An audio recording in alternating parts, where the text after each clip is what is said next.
ইরানের উপর বিমান হামলার পরপরই ইসরায়েল পুরোপুরি বন্ধ করে দিয়েছে নিজেদের আকাশসীমা। দেশটির পরিবহন মন্ত্রণালয়ের বিবৃতিতে জানানো হয়, নিরাপত্তা পরিস্থিতির কারণে বেসামরিক বিমান চলাচলে সাময়িক নিষেধাজ্ঞা দেওয়া হয়েছে। সাধারণ মানুষকে বিমানবন্দরে না যেতে বলা হয়েছে। বিদেশে থাকা নাগরিকদের নিজ নিজ এয়ারলাইন্স ও সংবাদ মাধ্যমের আপডেট অনুসরণ করতে করা হয়েছে অনুরোধ। পরিস্থিতি অনুকূলে এলে অন্তত 24 ঘণ্টা আগে নোটিশ দিয়ে খোলা হবে আকাশসীমা। একই সঙ্গে দেশজুড়ে সর্বোচ্চ সতর্কতা জারি করেছে স্বাস্থ্য মন্ত্রণালয়। ইরানের সম্ভাব্য ড্রোন ও ক্ষেপণাস্ত্র হামলার আশঙ্কায় প্রধান হাসপাতালগুলো চিকিৎসা কার্যক্রম সরিয়ে নিচ্ছে ভূগর্ভস্থ ইউনিটে। মার্কিন সংবাদ মাধ্যম সিএনএন-এর প্রতিবেদনে প্রকাশ পেয়েছে এই চিত্র।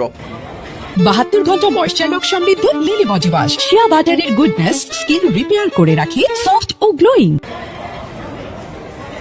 তেল আবিবের সুরাস্কি মেডিকেল সেন্টার ইতিমধ্যেই চালু করেছে তাদের আন্ডারগ্রাউন্ড জরুরি হাসপাতাল। সংবেদনশীল বিভাগগুলো স্থানান্তর করা হয়েছে নিরাপদ স্থানে। রামাত গানের সেবা মেডিকেল সেন্টারও নিচ্ছে একই প্রস্তুতি। অন্যদিকে হাইফার রামবাম হাসপাতাল তাদের ভূগর্ভস্থ পার্কিং এলাকা খালি করে জরুরি চিকিৎসা ব্যবস্থায় রূপান্তরের কাজ শুরু করেছে। হাসপাতাল কর্তৃপক্ষ সাধারণ জনগণকে বিশেষ জরুরি প্রয়োজন ছাড়া হাসপাতালে না আসার অনুরোধ জানিয়েছে। এদিকে জরুরি সেবা সংস্থা মাগেন ডেভিড অ্যাডম জানিয়েছে, তারা রুটিন কার্যক্রম থেকে পুরোপুরি জরুরি মোডে চলে গেছে এবং সামরিক বাহিনীর সঙ্গে সমন্বয় করছে।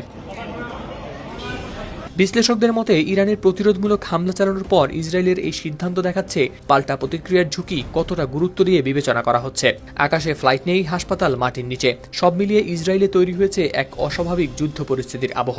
মধ্যপ্রাচ্যের আকাশে এখন অনিশ্চয়তার ছায়া। আক্রমণ, সতর্কতা ও কৌশল সব মিলিয়ে পরিস্থিতি ক্রমেই হয়ে উঠেছে আরও জটিল। হাওলাদার শামীম, RTV।